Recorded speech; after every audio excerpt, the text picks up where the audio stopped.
بسم اللہ الرحمن الرحیم.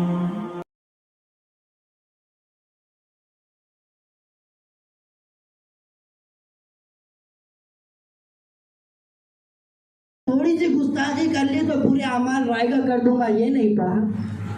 پورے اعمال رائگا کر دوں گا، یہ نہیں پڑھا. اور جب پڑھا تو پھر پھٹ کے گھڑے میں عمل کیوں بھرا؟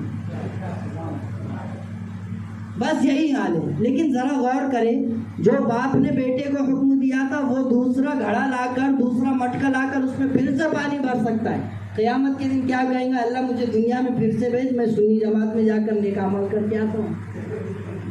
پھر سے میں جاتا ہوں اور نیک اعمال کر کے تیری بارگاہ میں پیش کرنے کے لیے لاتا ہوں. اس وقت اللہ فرمائے گا اذا جاء اجلها لا يستأخرون ساعة ولا يستقدمون. جب تجھے موقع دیا گیا تھا تو میرے نبی کی شان میں گستاخی کرنے سے فرصت نہیں مل رہی تھی، اور آج جب تیرے عمل سامنے ہے تو خود کے عمل پر شرم آ رہی. اس لیے کہتا ہوں کہ ماڈل کے چکر میں جا کر اپنے عقیدے منحوس رکھ کے اپنی زندگی نہ گزارے. بس عشق مصطفیٰ میں جھومے، نمازوں کی پابندی کرے اور گھروں میں اپنے والدین کی خدمت کرے. اللہ تعالیٰ جنت کو سجا کر رکھے. تیار بہت دور کی بات. تیار کرنا، اس میں جو ہے تو گھر بنانا، اس میں درختوں کو اگانا، اس میں باغات بنانا، اس میں محلات بنانا، بہت دور بات. اللہ تعالیٰ جنت کو سجا کر رکھیں گا کہ کب میرے محبوب کا عاشق آئے گا اور کب جنت میں داخل کرے گا. تو دنیا میں مشقت کرنا زیادہ بہتر ہے یا پھر عشق مصطفیٰ میں جھوٹنا زیادہ بہتر ہے؟ محمد کی محبت دین حق کی شرط اول ہے. محمد کی محبت دین حق کی شرط اول ہے. اگر ہو اسی میں خامی تو سب کچھ نامکمل.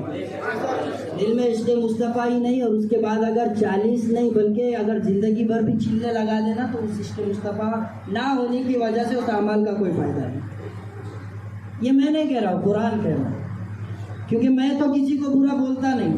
میں اپنے عقیدے کو ثابت کرنے کی الحمدللہ جرأت کرتا ہوں، اور اللہ تعالیٰ نے وہ نعمت مجھے نوازا ہے کہ اپنے عقیدے کو میں ثابت کر سکوں. اور یاد رکھیے، جب تک دنیا میں جیوں گا، اگر آپ کسی شرابی کو یہ دیکھیں کہ قرآن بغل میں رکھ کر شراب خانے میں شراب پی رہا ہے تو آپ کے دل میں کیا آئے گا؟ ایک تو شراب پیا، پھر قرآن ہاتھ میں رکھ، اس کی کان پٹی میں لگانے کو ہمارا دل چاہے گا. تو قرآن ہاتھ میں رکھ کر شراب خانے میں جا کر شراب پینا، اور ایک امام ہو کر، عالم دین ہو کر، حافظ ہو کر باطلوں کے سامنے سر کو جھکانا، دونوں میں کوئی فرق نہیں ہے. وہ شراب خانے میں جا کر قرآن ہاتھ میں رکھ رہا ہے، اور آپ جو ہے علم رکھ کر جو ہے تو حرام کام کرنے والوں کی پیروی کر رہے. دونوں میں کوئی فرق نہیں، دونوں بھی گناہ گار، دونوں بھی گناہ گار. اسی لیے میں ہمیشہ کہتا ہوں، حق بات کروں گا، جہاں رہوں گا اللہ تعالیٰ سے دعا کرتا ہوں، کیونکہ رزق کی پرواہ وہ لوگ نہیں کرتے جس کے دل میں اللہ کا خوف ہو. دنیا کا خوف جس کے دل میں آ جائے، اللہ کا خوف اس کے دل میں کبھی نہیں آ سکتا. اور جس کے دل میں خدا کا خوف آ جائے تو اللہ فرماتا ہے وَلَا خَوْفٌ عَلَيْهِمْ وَلَا هُمْ يَحْزَنُونَ. یہ وہ لوگ ہیں جن پر نہ کسی کا خوف ہے اور نہ کبھی یہ رنجیدہ ہوتے ہیں. مست جھومنے والے لوگوں کا نام سنی لوگ ہیں. خیانت کرنے والوں کو نہ ہم پسند کرتے ہیں، نہ خیانت کرنے والوں کی جو ہے تو ہم اتباع کرتے ہیں. کیونکہ اگر امانت کسی نے دی ہے تو اسے امانت، امین کو چاہیے کہ مامون تک امانت پہنچائے. تو آئیے کس طرح سے عشق مصطفیٰ ہمارے دل میں ہونا چاہیے. تو گھڑے کی بات آپ کو سمجھ میں آئی، کس طرح سے گھڑا بننا چاہیے. ماڈل گھڑے بھرنے کی کوئی ضرورت نہیں، سیدھا سادہ عشق مصطفیٰ کا گھڑا بھریے، قیامت کے دن پار ہی پار لگ جائے. ماڈل گھڑے بھرنے کی کوئی ضرورت نہیں، کوئی ضرورت نہیں اپنے گھر کو دور رکھ کر جانے کی. کہا کہ اللہ کا دین بچانے جانے، پھر آپ کا گھر وہ اللہ سنبھالے گا. ہم اللہ کا دین سنبھال رہے، اللہ ہمارا گھر سنبھالے گا. ارے تیری چیز تو سنبھال، اللہ کی چیز اللہ سنبھالے گا. دین اللہ کا ہے، اللہ خود سنبھالے گا. گھر تیرا ہے، تو جا کر سنبھال. اللہ نے تجھے ذمہ دار بنایا ہے تو ذمہ داری کو دور کیوں رکھ رہا ہے؟ تو جہاں تک ہو سکے اہل سنت والجماعت کے عقیدے پر قائم رہے کہ کس طرح اہل سنت والجماعت کا عقیدہ تھا، کس طرح سے آج ہے، اور انشاءاللہ العزیز قیامت تک یہی عقیدہ قائم و دائم رہے گا انشاءاللہ. ایک مرتبہ درود شریف کا نظرانہ پیش کریں.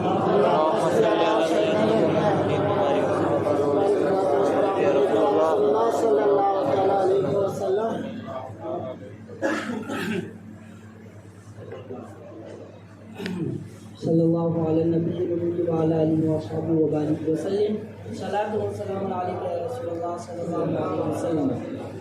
اب اتنے لوگ بیٹھے ہوئے، درود شریف سب نے پڑھا، لیکن میں پانی پینے میں تھا اس لیے نہیں پڑھ سکا، اس لیے بعد میں پڑھا، کیونکہ رحمتیں آپ لوگ لوٹے اور میں اپنا خاموش بیٹھوں، خود کا نقصان کیوں کر کے لوں، اس لیے میں بھی خود پڑھ رہا ہوں۔ کیونکہ ایک مرتبہ درود شریف پڑھنے سے اللہ تعالیٰ 10 رحمتیں ہم پر نازل فرماتا ہے۔ ایک مرتبہ درود شریف پڑھنے سے 10 رحمتیں نازل فرماتا ہے۔ تو ہم لوگ اگر اتنے پڑھ رہے ہیں تو ذکر مصطفیٰ رحمت کا ہی ذکر کر رہے ہیں اور رحمتوں کو ہی لوٹ رہے ہیں۔ تو ہماری تمام راتیں جو ہے تو عشق مصطفیٰ میں اگر گزرے، اگر میلاد النبی کی رات عشق مصطفیٰ میں گزرے تو اس میں دلیل مانگنے کی کیا ضرورت ہے؟ دلیل ہم نہیں دے رہے، اللہ نے خود دیا ہے، میرے ذکر کا چرچا کرو، میرے محبوب کا چرچا کرو، میرا چرچا خود ہوگا۔ پھر آپ کو حدیث قدسی سے اس کا ثبوت دیتا ہوں۔ قاضی ایاز مالکی رحمۃ اللہ علیہ اپنی کتاب میں پھر لکھتے ہیں، اسی کتاب میں شفا شریف میں ہی لکھتے ہیں، جبرائیل علیہ السلام رسول کریم صلی اللہ علیہ وسلم کی بارگاہ میں بڑے ادب کے ساتھ آئے اور کہا، اے اللہ کے رسول، ان اللہ یقرأ علیک السلام وقال اذا ذکرت ذکرت معی۔ اے اللہ کے رسول، اللہ تعالیٰ آپ پر سلامتی بھیج رہا ہے، اللہ تعالیٰ آپ کو سلام کر رہا ہے۔ حدیث قدسی ہے، قاضی ایاز مالکی رحمۃ اللہ علیہ اپنی کتاب میں لکھ رہے ہیں، اللہ تعالیٰ آپ کو سلام کر رہا ہے۔ سلام پڑھنا کس کی سنت؟ اللہ تعالیٰ آپ کو سلام کر رہا ہے، تو سلام پڑھنا سنت اللہ تعالیٰ کی، اور اللہ تعالیٰ کی سنت کو ہم لوگ ادا کریں۔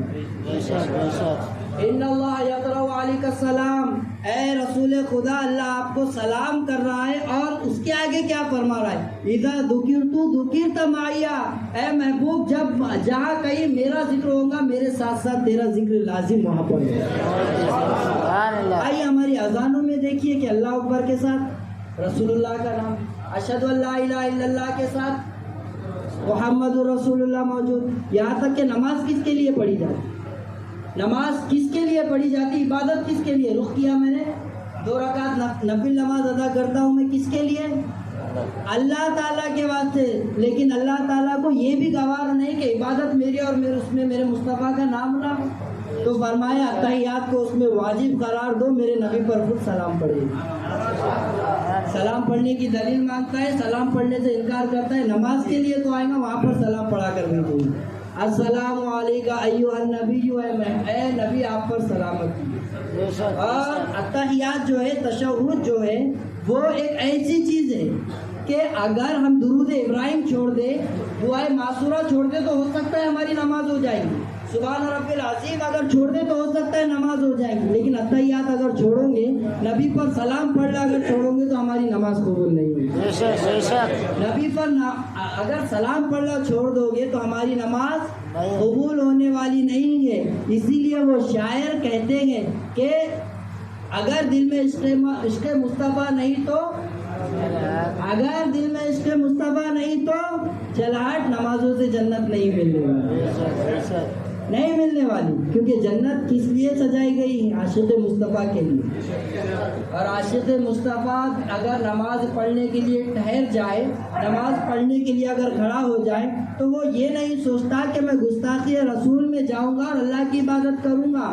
اگر ایسا عقیدہ رکھتا ہے تو میں کہوں گا کہ اس کی نہ نماز قبول نہ اس کا ایمان قابل تکمیل، کیونکہ اسی لیے میں نے کہا ہوں محمد کی محبت دین حق کی شرط اول ہے، اگر ہو اسی میں خامی تو سب کچھ نامکمل ہے۔ میں کچھ غلط تو نہیں کہہ رہا ہوں نا، صحیح کہہ رہا ہوں نا؟ لیکن ایک بات یاد رکھیں، سچائی کبھی بھی کسی سے چھپنے والی نہیں۔ اور علامہ اقبال رحمۃ اللہ علیہ کی وہ شاعری یاد آ رہی ہے جس میں رزق کے تعلق سے بڑی پیاری بات ہے۔ علامہ اقبال دنیا کے ایک ایسے شاعر ہیں جن کی اگر شاعری پڑھنا ہو تو بڑے سے بڑے عالم دین کو بھی جو ہے تو ڈکشنری لے کر بیٹھنا ہوتا ہے کہ ان الفاظ کے معنی کیا ہو۔ وہ فرماتے ہیں کہ عشق جب سکھاتا ہے آداب خود آگاہی، خود آگاہی یعنی خود کے کام کرنے کے جو طریقے جب عشق مصطفیٰ سکھاتا ہے نا، اس وقت عاشق کا کیا حال ہوتا ہے، ذرا سماعت کرنا۔ عشق جب سکھاتا ہے آداب خود آگاہی، کھلتے ہیں غلاموں پہ اسرار شہنشاہی۔ اب تک جو ہے تو غلام تھا، اب تک فقیر تھا، اگر عشق مصطفیٰ دل میں آ جائے تو اب تو فقیر نہیں رہا، دنیا کا شہنشاہ بن گیا۔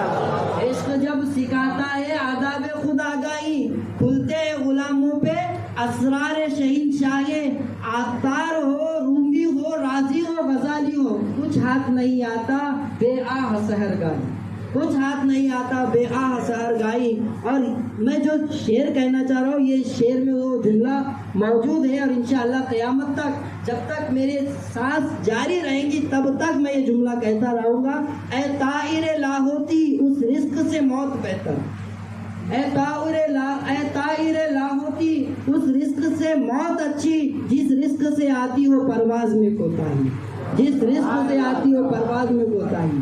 اگر ہم یہ چاہیں کہ ہم ترقی کرنا چاہیں، دنیاوی ترقی کرنے کے لیے اگر ہم اپنے ایمان کا سودا کریں تو ہم سے زیادہ نقصان میں کوئی نہیں، لیکن اگر خدا کی محبت کرنے کے لیے ہم دنیا کو پیچھے رکھ لیں، رسول کے عشق کے لیے ہم دنیا سے دشمنی پال لیں، تو کبھی پیچھے نہ ہٹنا، کیونکہ غلامی مصطفیٰ میں ہمیں موت قبول ہے تو کسی کی دشمنی بھی قبول ہے۔ یہ ہمارے نعرے ہیں، یہ ہمارے نعرے جو میں کاپی پیسٹ کر رہا ہوں کہ غلامی مصطفیٰ میں ہمیں موت بھی قبول ہے، کہتے ہیں نا ہمارے نعرے ہوتے ہیں۔ تو ادب کا جو مقام ہے اس سے کبھی کھونا نہیں چاہیے۔ نقصان کیا ہوگا؟ میں نے ابھی مثال دے کر بڑی بہترین انداز میں، انشاءاللہ قیامت تک مت بھولنا اس کو، کیونکہ یہ جگہ جگہ آپ کو یاد دلائیں گی کہ ایمان کی حفاظت کریں۔ نماز کیا چیز ہے، روزہ کیا چیز ہے، اسے ایک طرف رکھیے، وہ عبادت ہے اپنی جگہ پر ہے، لیکن ایمان کی حفاظت کرو گے تو وہ نماز بھی فائدہ دیں گی، وہ روزہ بھی فائدہ دیں گی۔ یتیم کو اگر کھانا کھلاؤ گے اور ایمان ہی ہمارے پاس نہیں ہے تو یتیم کو کھانا کھلانا نہیں، فضول خرچی کہلائے گی۔ ایمان اگر پاس میں ہے، عشق مصطفیٰ ہے تو اس کا ثواب ملے گا۔ فرق صرف اس بات کا ہے کہ عشق مصطفیٰ ہمارے دل میں ہے یا نہیں۔ عشق مصطفیٰ ہے تو ہر عمل ہمارا بنداس کیجیے، ہر عمل قابل قبول ہو، لیکن اگر عشق مصطفیٰ سے ہمارے دل خالی ہے، ہمارے دلوں میں اگر عشق مصطفیٰ نہیں، ادب مصطفیٰ نہیں، تو یاد رکھیے نہ ہمارے نماز کا کوئی فائدہ، نہ ہمارے روزوں کا کوئی فائدہ، نہ ہمارے 40ویں کا کوئی فائدہ، اور نہ ہی ہماری جماعتوں کا کوئی فائدہ۔ اب قیامت کے دن قبر میں اتارے جائیں گے تو میں نے کہہ دیا کہ عاشق رسول کیا کہے گا؟ سب سے اولا وہ اعلیٰ، سب سے اولا وہ اعلیٰ عاشق رسول یہ کہیں گے۔ لیکن ذرا گستاخ رسول کی طرف جائیے، قبر میں جب لیٹایا جائے گا، فرشتے آئیں گے، کہا ما کنت تقول فی ھذا الرجل فی حق محمد صلی اللہ علیہ وسلم، اس مرد مجاہد حضرت محمد صلی اللہ علیہ وسلم کے بارے میں کیا کہتا تھا؟